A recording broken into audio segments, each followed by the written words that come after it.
Music mogul Sean Diddy Combs facing more time behind bars. His release date pushed back to June of 2028 instead of May of that same year. We knew everyone always suspected that Diddy wasn't a good guy, someone who took advantage of people. But if what Jaguar Wright is claiming is true, then he might be operating on a far darker level than anyone imagined. No, if that's even possible. Because if he was able to pull this off before he was a billionaire, look at what we got going on now. Derek replies, this is illegal. And Sean Combs, Kim Elworthy are all behind this, and you're going to just sit there and let this happen, Your Honor. And the judge says, gotta pay the bills somehow. According to Jaguar, Diddy allegedly assaulted a man back in 1997. The case reportedly made it to court, yet it never appeared in the headlines. Why? Jaguar claims the government covered it up to protect Diddy. But why would officials do that?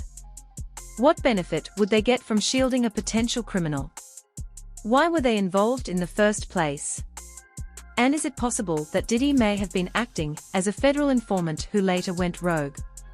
Is they want you to hammer me, and they want you to pressure me, and they want you to try to put me in the grinder and see if I'll fall apart. And guess what? Welcome it. Please do. That's exactly what we are diving into today. Buckle up, because this is massive. This revelation alone could result in a significant extension of Diddy's sentence. And Jaguar says her own life is at risk for bringing it to light. She explained that everything connects back to a case from 1998 that most people have never even heard of. According to her, the court documents tell the story of a man named Derek Lee Cardello Smith, who she claims spent 28 years in prison for a crime he did not commit. Jaguar says Derek's case ties directly back to Diddy. She claims Derek was listed as the defendant in a case involving a man named Carl Bishop, and she even showed the table of contents from the file, pointing out the names and evidence. But then she dropped the real bombshell.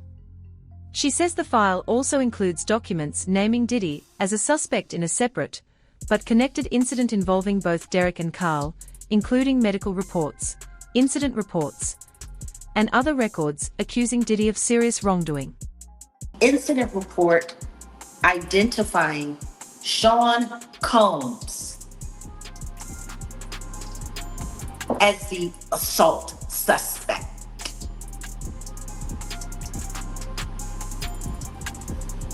Well, do you understand what that means? Hey. Do you understand what that means? What I'm holding right here in my hand in this device that I uploaded for protection of the records. See, while everybody was busy watching that sham or whatever that was supposed to be to make people think that that guy actually was finally handled up on in some way, shape, or form, God was busy making sure that these very real findings came to me.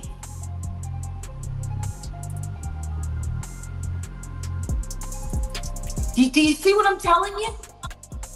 No, definitely. There's a great kick. And the diddler is the assailant. His DNA found inside a man. Jaguar alleges that Derek's case contained mishandled evidence, mishandling that powerful people were aware of and allowed to continue. She says the documents imply Derek was blamed for actions he didn't commit, while the real perpetrator was someone with influence. And then Derek Cardello Smith said, Your Honor, I want to say this much. My mother is going to have to hear me say lies. And then she's going to think that I'm this type of person that I'm not. I'm not this kind of man that you people are forcing me to be. I want it to be clear that you can say on the record that I am a man who defended a woman and myself, and that I am being framed for multiple crimes that I am innocent of, and you know it, and are still forcing me into this with your full knowledge. Are you man enough to say that on this court record, sir? And the judge's response is, I am more than man enough to say so. Everything you said, I adopt on the record as true. You are not a rapist. You have been framed. And it was all done on our approval, and most especially on the approval of Kim L. Worthy. Are you happy now? Derek responds, hopefully one day this will all come out. The judge says, not today, take him back. She also says she uploaded all documents online for her own safety in case something happened to her copies. If true, it's chilling. A man framed in court, evidence allegedly manipulated, and Diddy linked to the entire thing. And the saddest part? Derek continued pleading for his innocence, while the system ignored him. Lies. This is illegal. And Sean Combs, Kim L. Worthy are all behind this, and you're going to just sit there and let this happen, Your Honor. And the judge says, gotta pay the bills somehow. And the witness, Kim L. Worthy, says, amen to that. Ain't no way. Ain't no way.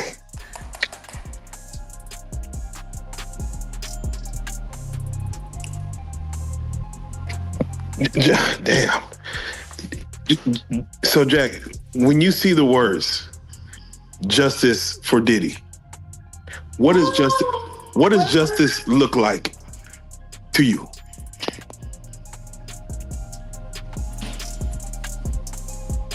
I don't know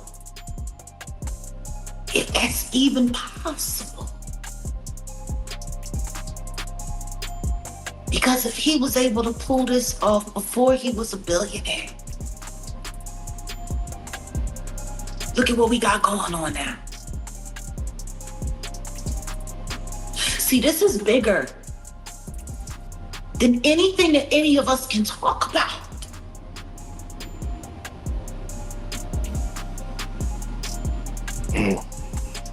This is in Detroit. Who would ever think that the diddler had action where he could move things around like this in Detroit? And we're talking all the way back in the 90s. And every time this man has been about to come up for parole, Kim Worthy goes and gets one of those great kits that she's been holding on to and just throws it on him. And he's back, he's got to stay in jail. You don't remember right after Diddy was taken into custody, that story that came out about the inmate that sued him for $100 million and won on a default judgment? Y'all don't remember hearing about that right after he was arrested? Yeah, it was so many lawsuits, but yes, that was one of them. Yeah, but it was the only lawsuit where you had heard somebody had actually won against him.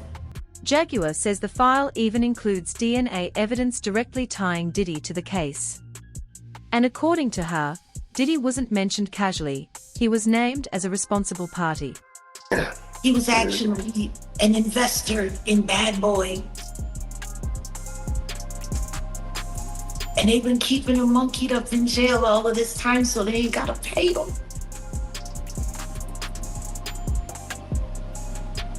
Yes, hell, I want to know what justice for Derek looks like right now. Jeez. Hell. He's entitled to 49% of whatever Combs Enterprise has amassed in the past 30 years. Almost 30 years. That's what he's entitled to. He already won a $100 million judgment. See, this is what was going on in the background while whatever that foolishness we just watched happen was happening. This was all going on in the background. It's starting to make you wonder if that trial happened to cover this up. Everything that they've done to ruin it so people would never believe a word that came out of his mouth. See, when you start here with these transcripts from 1998, which were sealed and then unsealed in 2007, and then sat there in the clerk's office, and nobody knew about it because nobody knew to come and get it. Nobody knew where to get it. Different names on the same case number. They thought they were clever. There, she turned to Diddy's legal team. She claims one of his lawyers, Mark Agnifilo, had previous indirect involvement with Derek's case years ago. Including Mark Agnifilo. You want to know what's funny? While Mark Agnifilo was sitting there making fun of baby oil and doing all of the stuff that he was doing in court and creating all of that nice guy hoopla, trying to get everyone to believe that Diddy is not such a terrible person and now he's a wonderful man and he deserves to go back to Madison Square Garden and he's going to be right there to cheer him on. Do you want to know where else he was? In Wayne County, negotiating with Derek Lee Cordello Smith. Wow. His victim. Wow. Why would he be in negotiations with him if he actually believed that everything that he said in that courtroom was true? Sounds like a fixer. Sounds like a fixer. A liar. According to Jaguar, this same lawyer, who recently defended Diddy publicly, had previously met with both Derek and Diddy, with Diddy allegedly using an alias during meetings in Wayne County. In 2024. Oh, wow. Guess what name he was using to go to that jail to visit Derek so nobody would know it was him? John Smith? Brother Love. Gosh. Damn. What is clergy?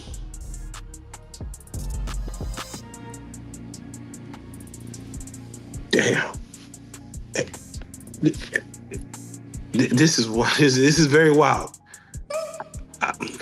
What made you? Guess where he went? Just a couple of days before HSI raided all of his properties.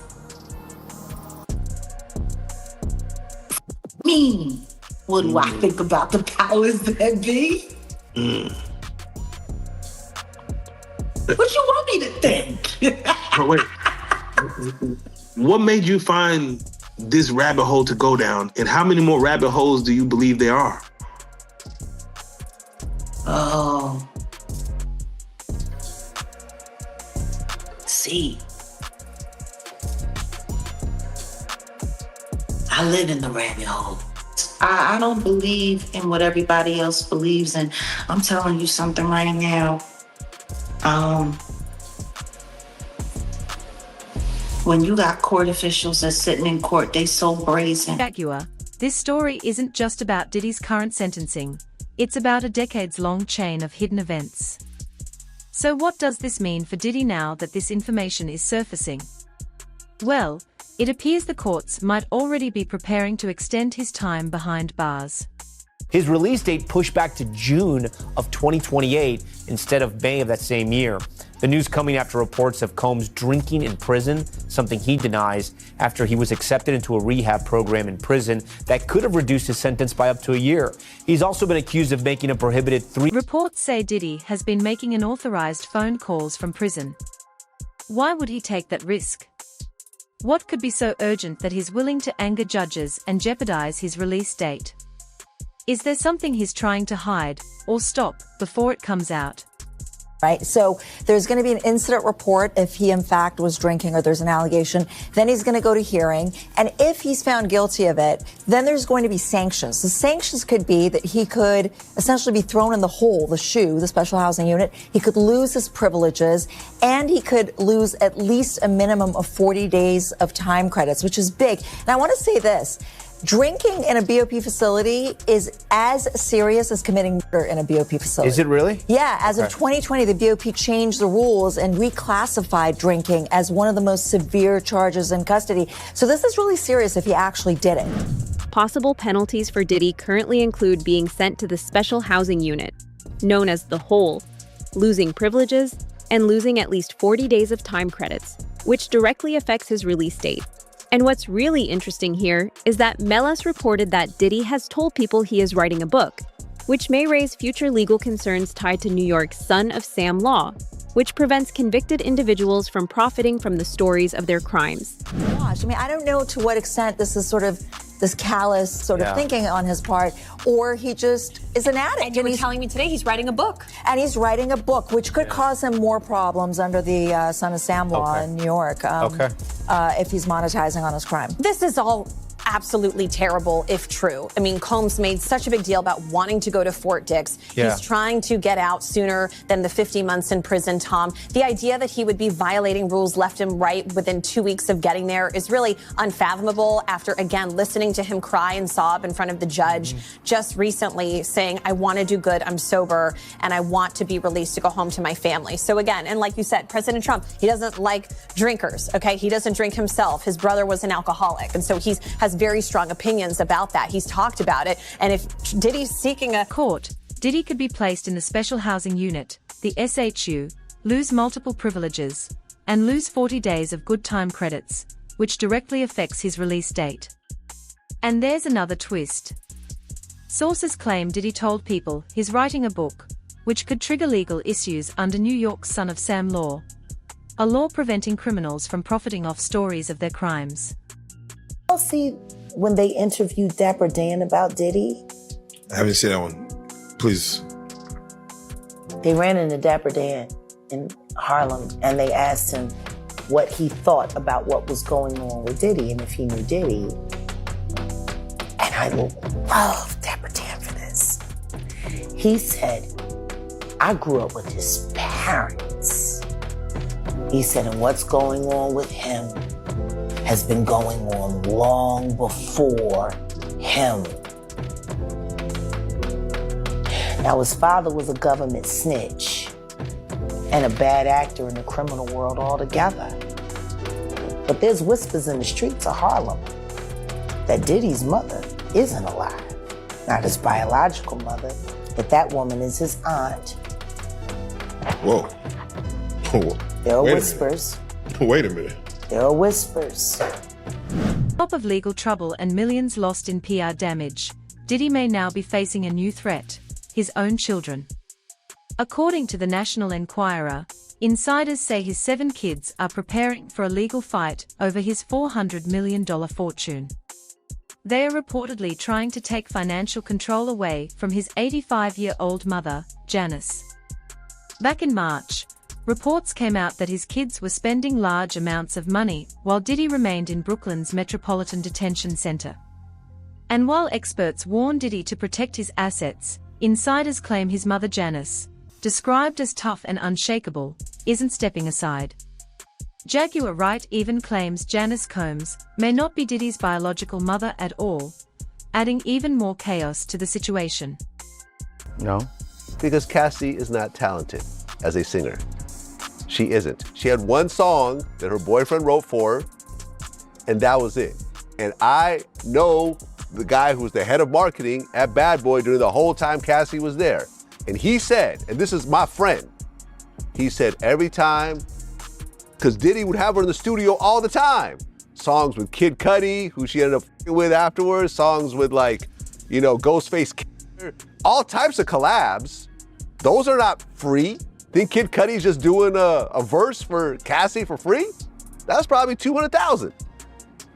Every song. Listen. I just want to say this.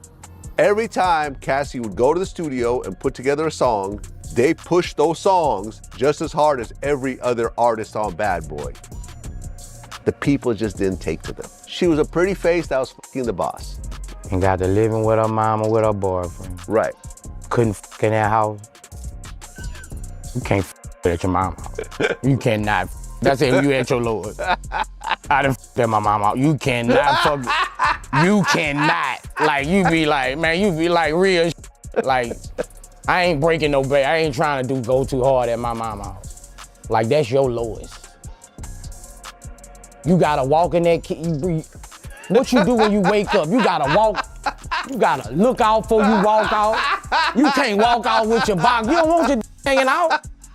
Real you at your lowest. Yeah. They was at their lowest and they devised a plan. I agree. Bruh, they devised a plan. When you go to your mama with your man, you take, and you the man at the girl mama house, that's even worse. You not even at your mama house. Jaguar suggests that for Janice, this might be her final chance to secure a large sum of money at her age. This echoes claims made by Boosie, who alleged that Cassie and her husband had similar plans for Diddy's wealth. Post them and ask him for any advice or anything like that, he'll answer you 100%, and he was always willing to help, always willing to help. That's one thing I can say about him that I learned and got to love about him. He always gave you 100% of himself. He will set things to the side and make things his priority. Like helping other inmates, you're saying? Yes, helping other inmates. Well, so that's another question. How did other inmates respond to him being there? I mean, was it divided? Was it some people were impressed, some people were starstruck, or, was it? Meanwhile, Diddy can only wait and watch from inside the prison walls. According to one former cellmate, Diddy has become a respected figure in the facility. Castillo says that once Diddy's celebrity aura faded, he behaved like any other inmate, humble, respectful, and focused on self-improvement. He claims he saw Diddy every day and got to know him as a regular person. Diddy didn't seek attention, but he wasn't rude or distant either.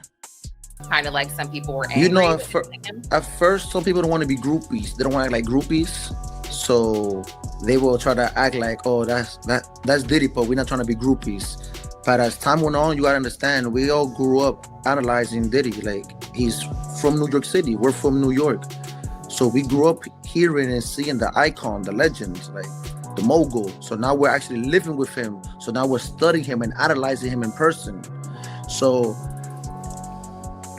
I feel like we all got to recognize with time was that he's human. And he's like one of us, he's one of us. Castillo says Diddy eventually started a business and leadership class inside MDC, something unheard of at this level in federal prison. Castillo became the class's assistant and interpreter, helping with homework, collecting assignments, and helping new inmates adjust. And surprisingly, some unexpected people were attending these sessions. Something that has never been done in prison system ever. Especially in the federal system, it's about segregation. Black sticks with black, white sticks with white, Spanish sticks with Spanish, especially gang members. So Diddy was able to unify everybody, bring us together in one classroom. And we would sit there and listen and teach, and he will teach us these business ventures of his and everything. And sort of come up with our plans and our goals and really set it in order and how to go forward with it. He will always tell us successful people do what unsuccessful people won't do, and about sacrifices. Wow. He will show us that the work that he was doing on others was important for us to like follow, not only just follow his footsteps, but put things into our own perspective and things like that. Like I could say the class focused on discipline, mindset, goal setting, sacrifice, and choosing better paths. Diddy repeatedly emphasized that successful people do what unsuccessful people refuse to do. But despite the positive moments, Castillo describes MDC as extremely dangerous. People are reportedly dying inside the facility. poor in there, it's violence, and there's a lot. Like I said, there's a lot of lost souls in there. People is hopeless, and you have people that's in there serving life. They have Sean Combs around murderers, people serving 30 years. So when you have things, when you facing those type of things, you have nothing to lose. Right. So it's very dangerous in there. It's very, very, very dangerous.